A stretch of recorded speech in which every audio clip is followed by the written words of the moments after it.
Hello and welcome to Get It on the Table, the paint channel for you that likes to watch someone slowly descend into madness. And today we are going to talk a little bit about the state of the empire as a whole, and in my new kind of structure I like it to be a bit first off a bit from the beer and pretzel and the average gamer perspective, and second from more of a competitive standpoint. And I always had a lot of fun playing against Empire. When I'm at a kind of visit a friend and I see that, oh, you brought out your Empire army, we're always going to have a fun time. And that's very, very good. So as long as I'm playing against them and I bring my kind of fun army, I could, for example, bring my not Empire, but High Elf army from when I was a kid or something like that, then I would be more than likely able to have a fun game. And that comes from, at least now, what 1.5 most of the things are doing, what it kind of should be doing. When I have knights, the knights usually needs a little bit of a effort to kill. My kind of guns are killing dragons if I focus them enough. Unless that dragon, of course, is very over the top heavy with accessories and everything else, but then I could kill other stuff, I guess. The state troopers, if they are supported, they don't run, which I talked your head off about last week. I think maybe missile troops is kind of a little bit weak in a regular Empire. But you have stuff to remedy that in the same way as with the regular troops. You can get the engineers in with a little bit of boosts for them, or you could, not in the same way, of course, as state troops, but you could, of course, buff them up a little bit, and then they're good. Last time I left off on yellow, I think. And you have gotten a little bit of a boost. We have gotten a little bit of a boost in our general section with higher leadership, so it's easy to pop up into that leadership 10 with leadership 9 or leadership 10 with your units, and they won't be running so often anymore. It's basically you have a higher strength on your great swords, so they are going to perform quite well. They are quite durable, but without support they are usually going to die from focused fire. And there's not so much you can do to kind of protect them from the eventual death they will face from armed fire, but something, they kind of, not too often that you will face down very shooty armies. Then it would be, maybe my Skavens would be a bad example for this situation, because they are quite shooty. I play the Scryer Skavens, but other than that they will probably be able to at least get in and swing if you play them correctly. You can hide them and use them to protect your bike line, or kind of put them in the weak flank. And then of course you have everyone's favorite, or at least my favorite, the steam tank, which is really nice to have, just be able to more or less say, oh, you're not getting these points, and also this flank is mine. Unfortunately, you're only able to take one. Outriders are quite good in null, but if you're talking general Empire, I don't usually see taking them that often. And of course you have everyone's favorite, the militiamen. They are a very versatile set, and quite decent now with extra combat resolutions. So you can actually make him do some stuff. This is kind of from the beer and pretzel level. So if I go to a friend and I bring my little fun Empire army, which I have here on the Get It on the Table channel, then I'm usually going to have a good time and usually going to have fun. If I bring this army to a tournament, on the other hand, from a tournament perspective, I'm probably getting my ass kicked by the stronger lists. But with Null in the current meta, you should be able to kind of, okay, maybe not win a tournament, but win some battles, which I think is good. Regular Empire, I think you're going to need the Demagriff Knights, which I'm not going to use as I am not overly fond of them. They're not my favorite kind of model, and I kind of play this army for nostalgic purposes, and then want to keep kind of the things that I saw when I was a kid, and then they didn't have this kind of demigriffs in their army. So from that perspective, I think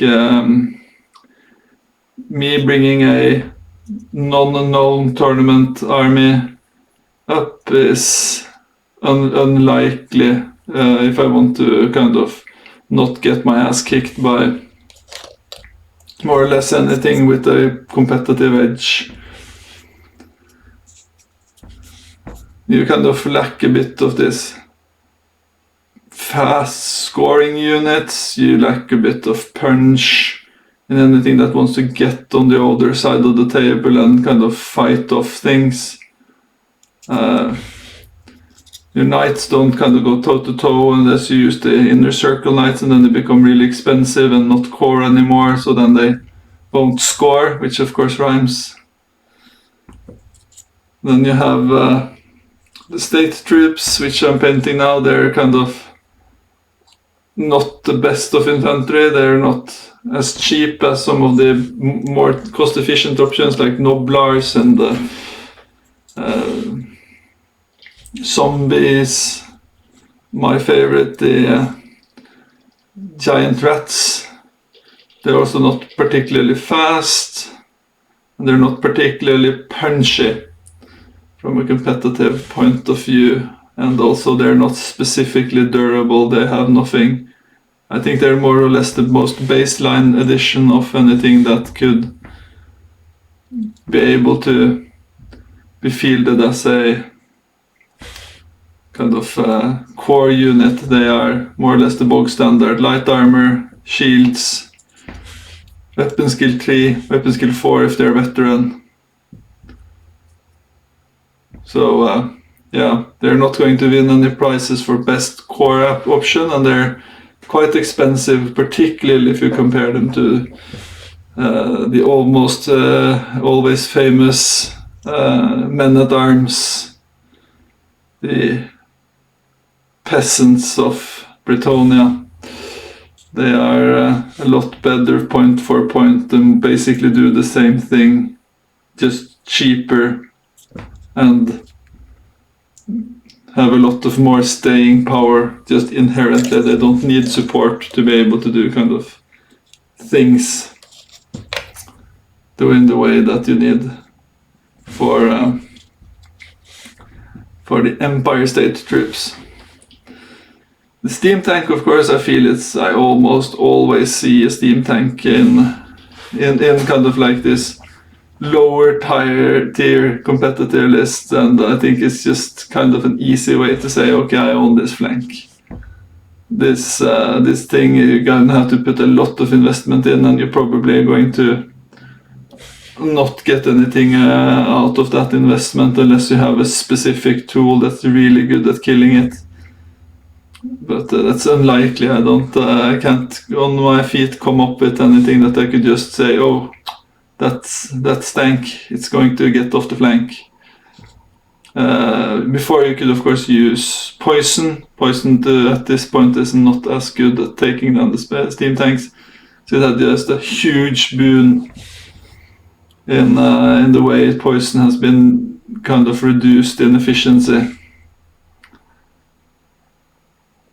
So, and also the cannons, they are pretty good. I love the cannons. They are in a good spot. You have the relatively cheap engineers to be able to modify it. They can use their command range, so they don't need to be that close to be able to kind of do their support. And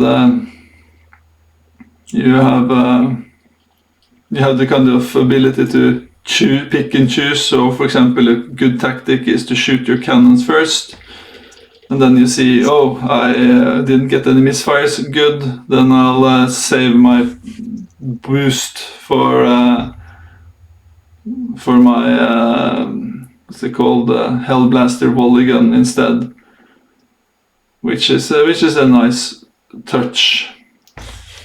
So you kind of usually when I see a list, you see it roll out like this. You have a brace of cannons, or 2 cannons for those that doesn't know what the brace is, and you have a Hellblaster volley gun and 2 engineers, so that you have the opportunity to kind of boost them up if they should be able to misfire. So that's a common tactic, and a good tactic. You can do a lot of harm. The Empire cannon is better than most other cannons in the fact that they have D3 plus 1, so they are able to kind of pull out mounted heroes on smaller monsters, or 2 shots should be able to get down quite a lot from a monster like a dragon. And also they kind of make your enemy play a little bit more cagey with their big things. They can't just run it up and expect it to survive. So that's a good thing. Look at you. What do we call this? Are we going to do it a complicated way, I guess? So in general, I feel like the regular smugglers troops is where I'm at when I would play Empire. But of course you have all this big support unit, which is really fun. Like, for example, playing the Witch Hunters, or playing a more what's it called, religious focused army is also a possibility. You can have more than one army within the Empire armies, and actually I get quite a few. My army would be more like a professional army, but you could of course do more of a militia army, and you can do a knight army. Even without playing the knights, you're able to kind of get out a proper knight army, which is also kind of a fun way to play. If I should build another army with Empire, I think I would be able to go the kind of religious way, having this fanatics and the witch hunters and the altar of war, kind of going in that direction. And just a bunch of religious militiamen that just comes out and helps slaying the witch, making it themed a little bit against the vampires, even though I know vampires aren't particularly active lore-wise in this period. But you never know. Sometimes vampires don't stay in their graves, even though their legacy graves should be keeping them in, according to GW. I personally have a quite large vampire count army. I'm kind of waiting for them to be a little bit weaker before I play them. I feel that they're quite strong and quite abusive in casual games.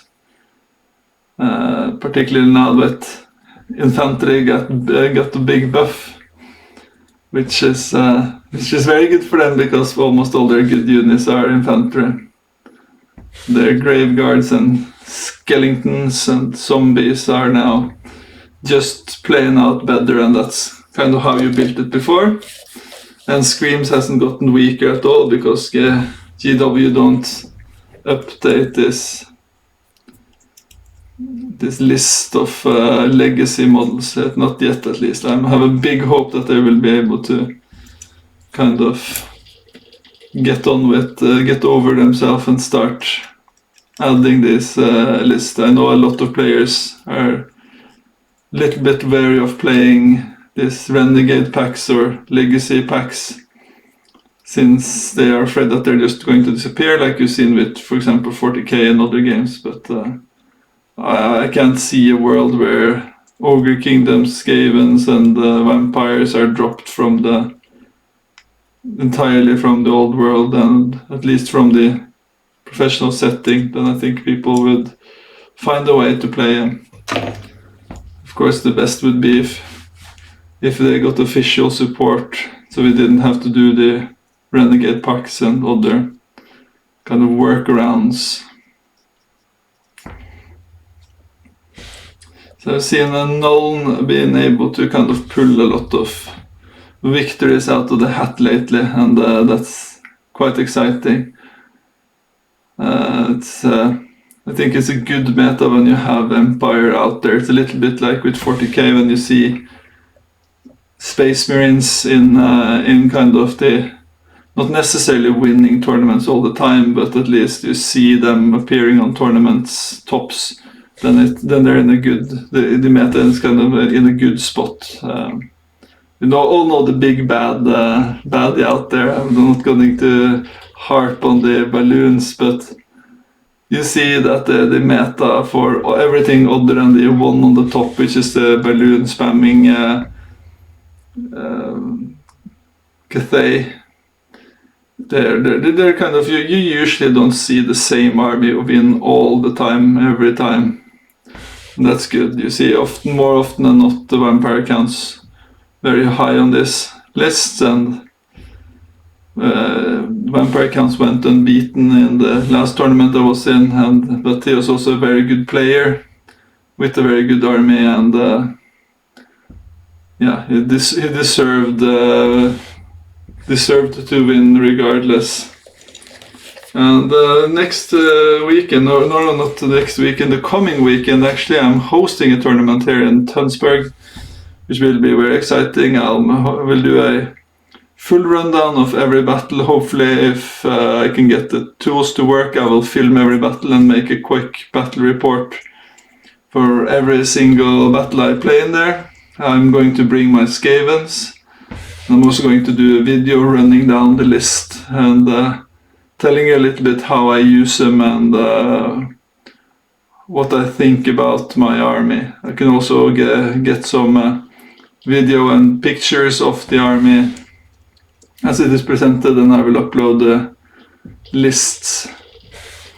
Hopefully in the future it will be more of these things, and this is something people respond to. I've seen for other channels where people show them what they're doing on the tournaments and how they're thinking, and yeah, I had a lot of success with my Skavens last tournament I played in. It was first of all very fun to play, and second of all, I didn't lose a single match, even though I didn't get a higher placement than 7th place. I was able to kind of pull out victories from the hat every single time, which was nice. I got more victory points than my opponent every single time, but very few so due to the pointing. It was set as draws in 2 of the matches.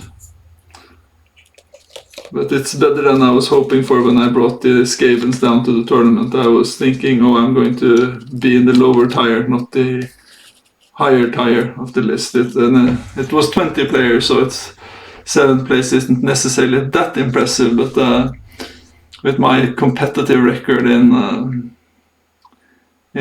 Old World being what it is, and then it's pretty good. I was only able to win a singular tournament yet, and that was with the vampire counts. And then we were only 6 players, so don't count that towards my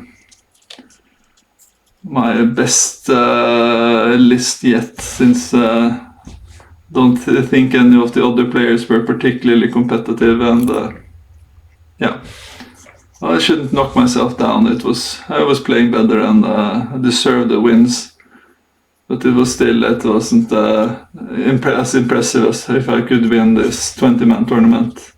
We're going to be 18 the next weekend, which is really good. We were, as I said, it was 6 last year, so 18 this year is going to be really, really cool and exciting. Only 3 games due to the locations. They only allowed us to be there on Saturday, and they needed it on Sunday due to it being kind of a Christian locale. So we hopefully be able to find someone that lets us host a 5-game tournament, so we can do a real GT. I think Tønsberg, my now hometown, which my wife lured me into moving into, deserves their own GT.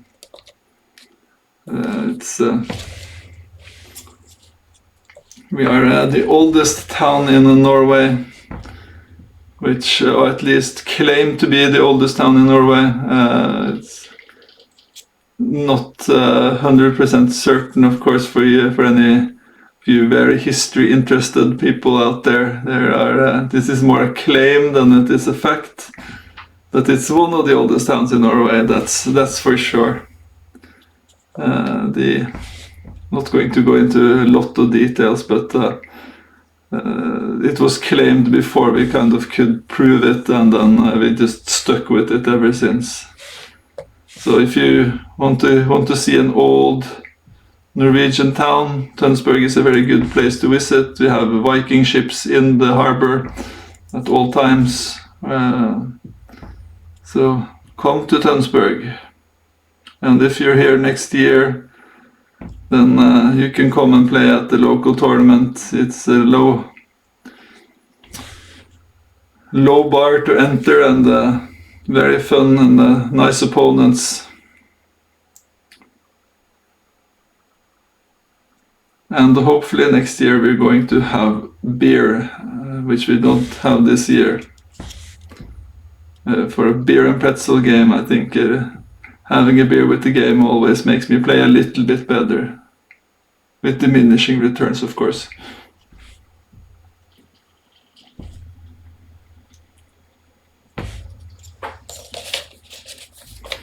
And so back to the Empire, where maybe we should have done it a little bit more structured here on the channel, but well, it's a start. But I think we could have done the rundown every single unit, but then I would probably need to do a little bit more research and type in a little bit of a leather grade. Maybe I'll do it for Skaven, which I know a lot better than Empire. I feel like it would be a very arrogant statement of me to say give a lot of tips competitively with the Empire, since I've played them exactly once and played against it maybe 10 or 11 times at most. I've never lost against Empire, so that's at least something. And I've never won with Empire, which is also something. So that's something. But I never played against Demigryphs with my Skaven, only with my dwarfs, and they weren't particularly efficient against the dwarf list I had. I smashed them with my king and got those points.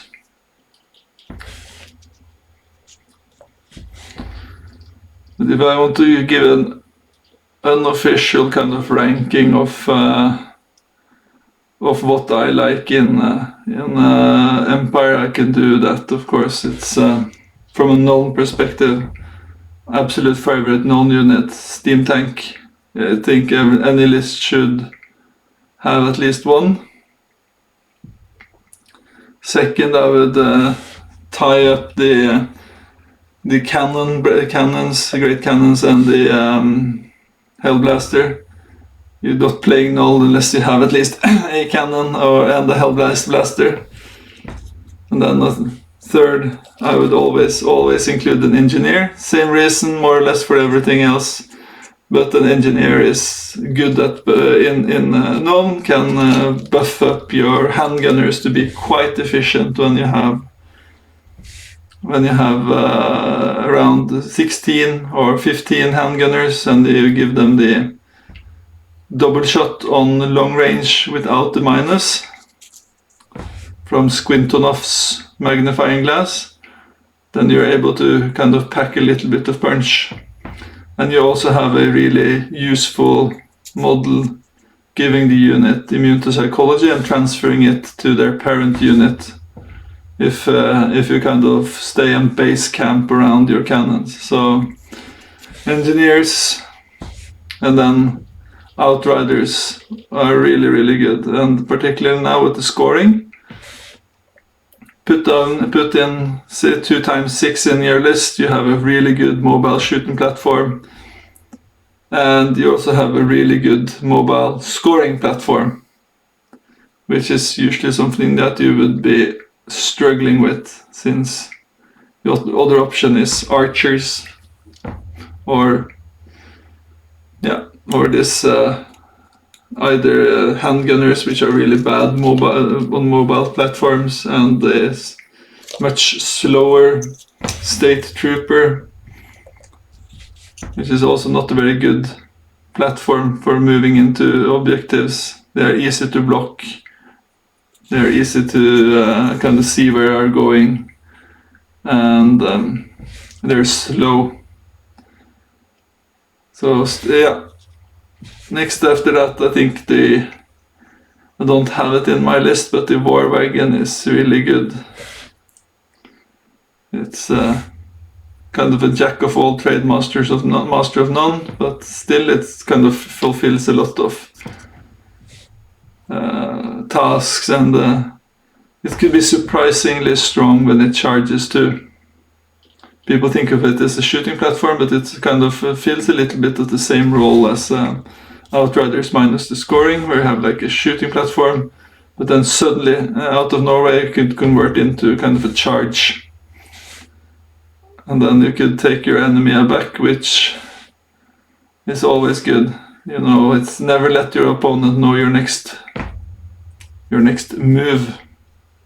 It's a good tactic, and it's how you win, at least with Skavens, is to always keep your opponent guessing what you're thinking, and even more still, when you don't know it yourself, then it's very hard for your opponents to know what you're thinking.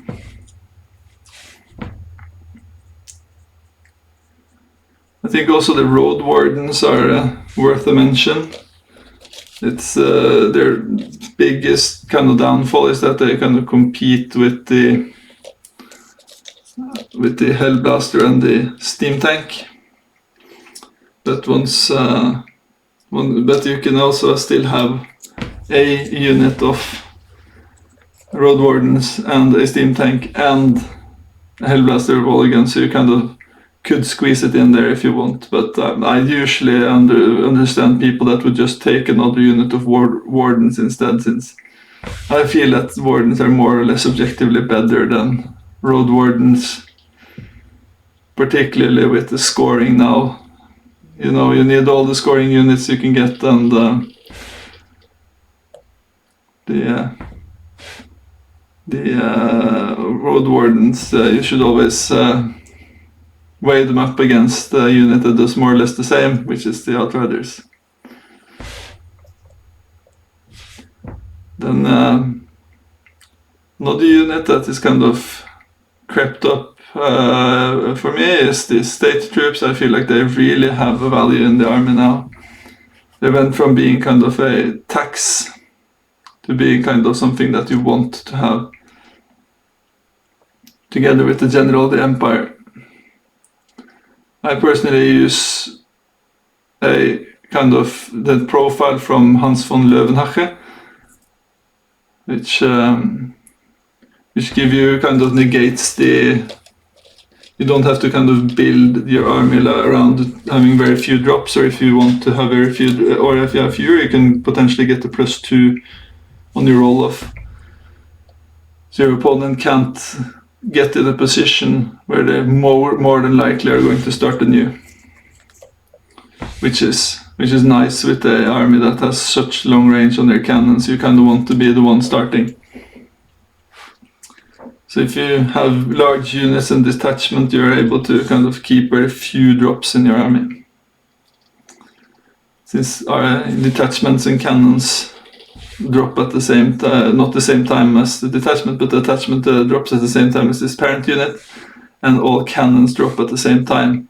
So all your war machines is just one drop. Wait, that's the wrong leg right there. Oh boy, well, mistakes happen when you are not concentrating.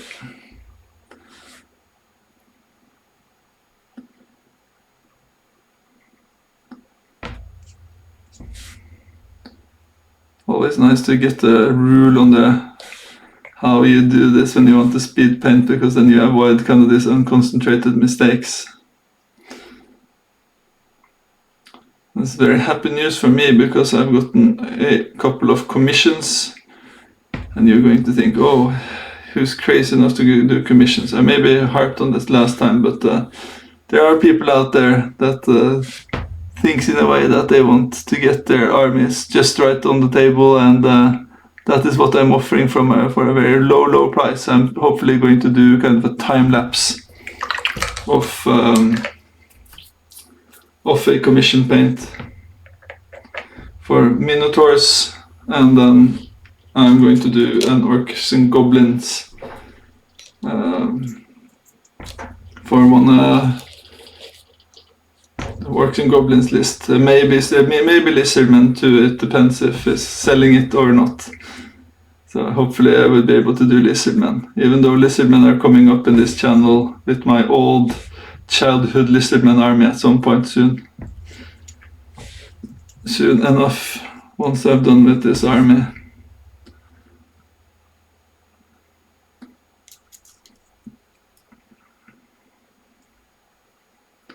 So this, we dropped off on the state troops. Other than that, the generals really good choices.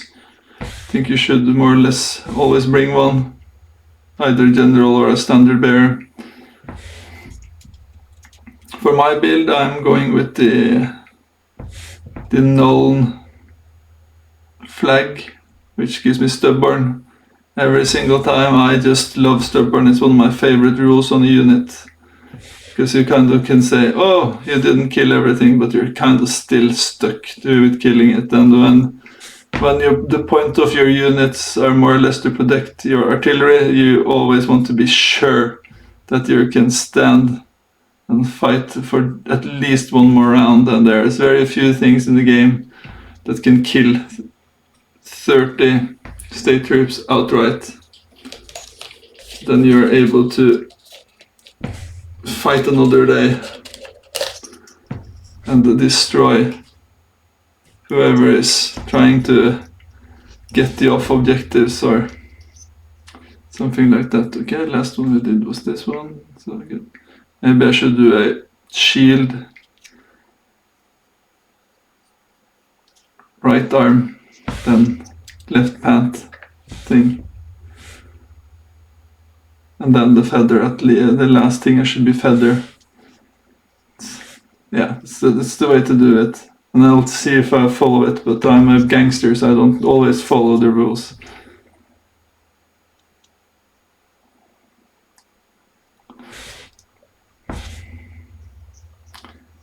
Like to live dangerously. When you live dangerously, you sometimes do painting mistakes. Yeah, it should be left foot, yeah. So this is of course something that just complicates the painting process. If you really wanted to just do it quick, you could of course not do two colors on one side and just paint them, but they look so much better when you do it, and it's not that much more work. It's quite a lot more work, but it's not that much more work. It's not so much work that it isn't worth it.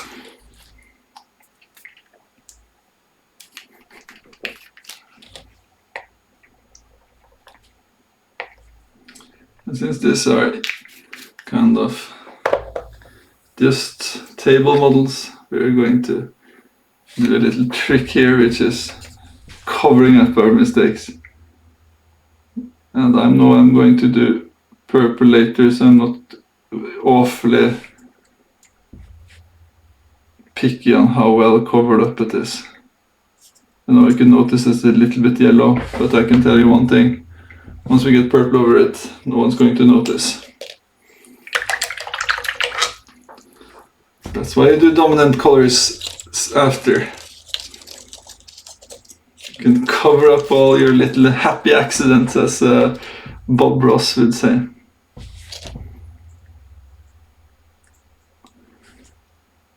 If I'm really quick, I should be able to maybe do everything yellow today. And if it's yellow, you should let it mellow. I'm hoping that my faith in my own painting quickness is good, because I only want to do 1 hour each session at most. Because I figured out that you poor guys shouldn't be stuck with me for more than an hour at a time when it comes to just directly talking. My raspy Norwegian boring voice would then potentially have dangerous consequences for the listener of at least putting you to sleep, if not permanently, at least for a short amount of time. As we digressed again, it's we kind of dropped off on the generals of the empire. Then I was thinking about the missile troops, which I find not extremely useful, but they have their place in a known army. The handgunners, they could be a lot better. It's not often that you get a lot of mileage out of them, unless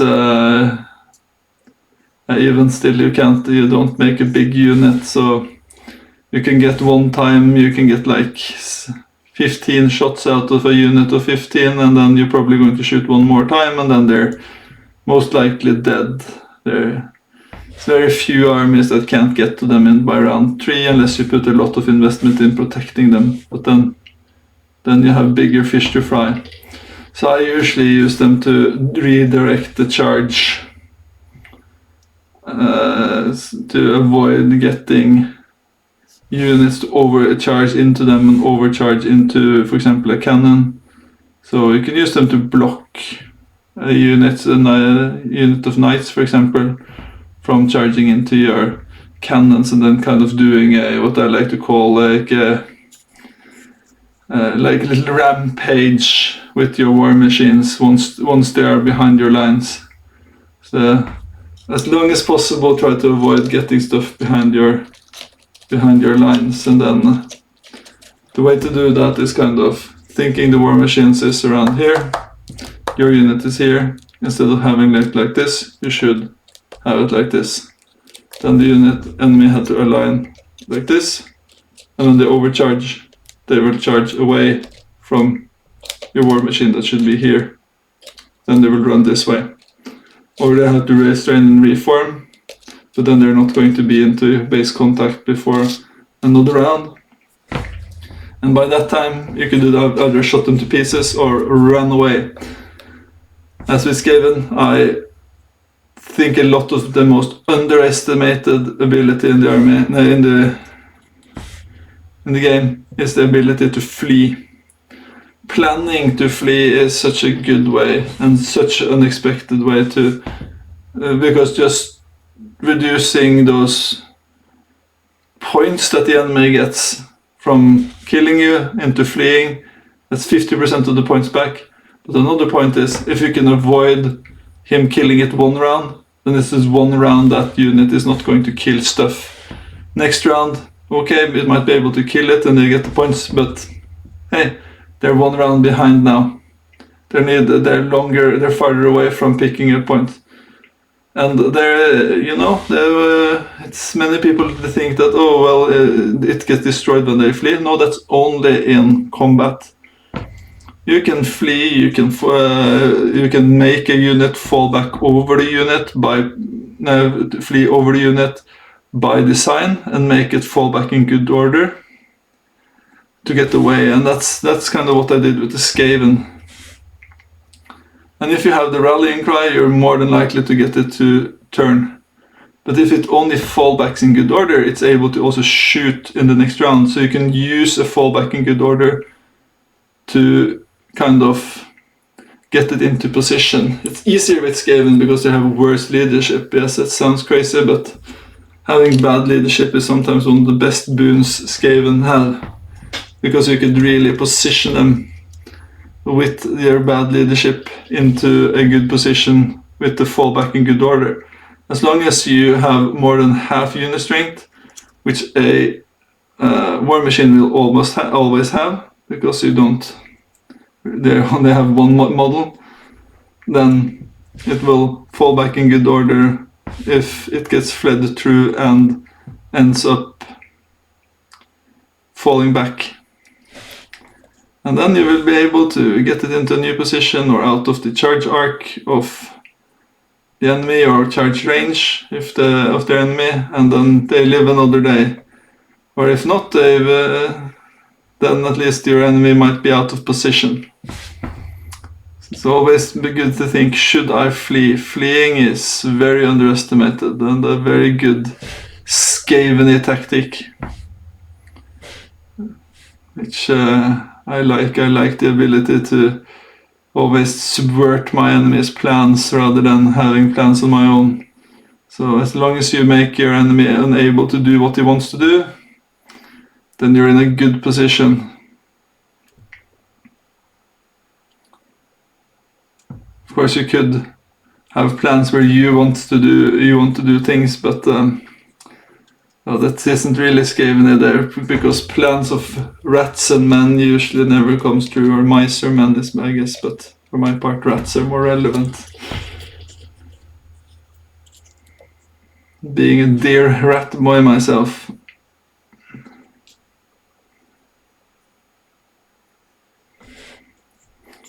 Well, continuing down the list, I think wizards for Nolan are quite good too. No, not again. See here? This is why I only do 1 hour at a time, because now you start not following the sequence and then everything messes up. So always do sequences. Say, okay, I'm going to do shield, right arm, left leg. That's how it's done. That's how we're going to get this bacon.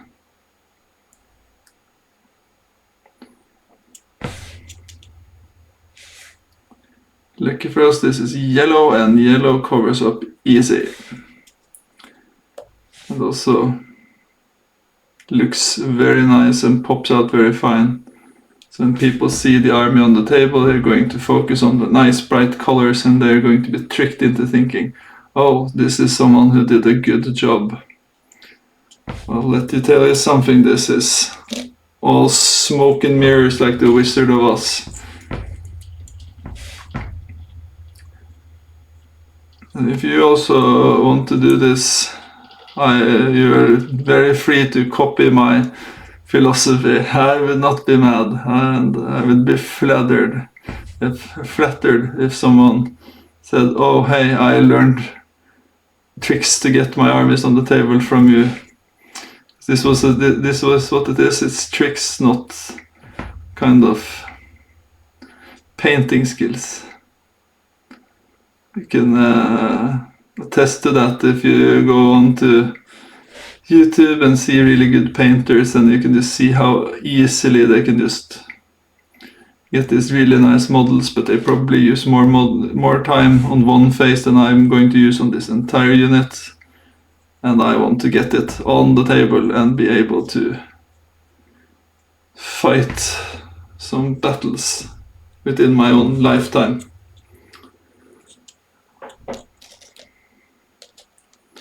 See here, now it's starting to take shape. With one color down, only more to go. I'm not sure what to do next, if I want to do the purple or if I want to do the leather. I think actually I'm going to do the leather. Let's do purple, it's cooler to see. Keep you guys entertained, even though it's suboptimal. I think doing leather would be a more optimal way of doing it, but any humst.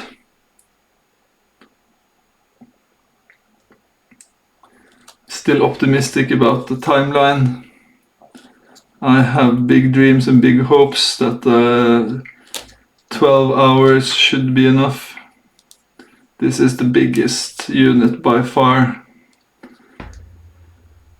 And also having faith is what keeps the chaos away.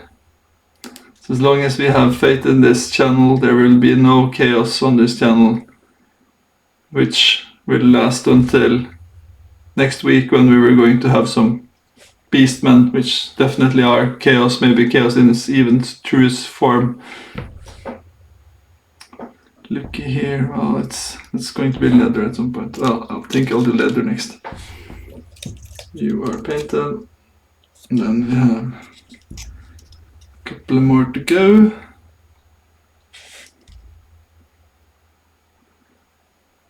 Beauty of batch painting.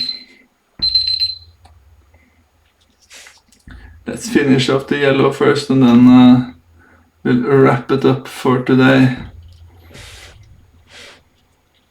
Good, nice ending for a nice Wednesday, which it is here at this time. I guess it's Wednesday everywhere at this specific time, but at the time of recording, this is a Wednesday, which is usually the day I record. But sometimes I take myself liberties, being the bad boy of Warhammer as I am, to sometimes record on other days if it's convenient. But that's our little secret. Do not tell that to anyone. Only people that actually view that channel should be able to have that insanely important and secret knowledge about what time this episode are recorded.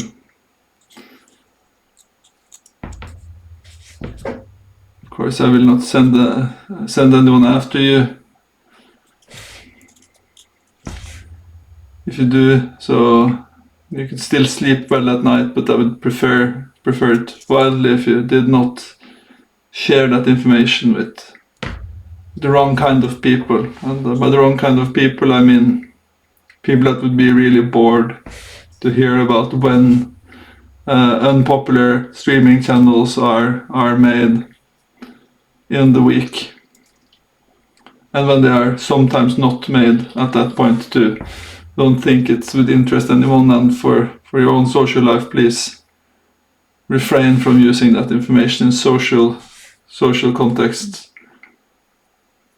And there we go.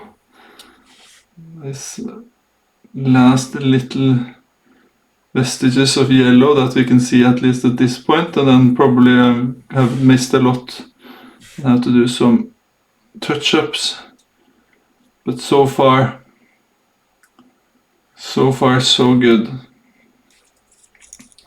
I'll take a little picture to show how it kind of got together from this time.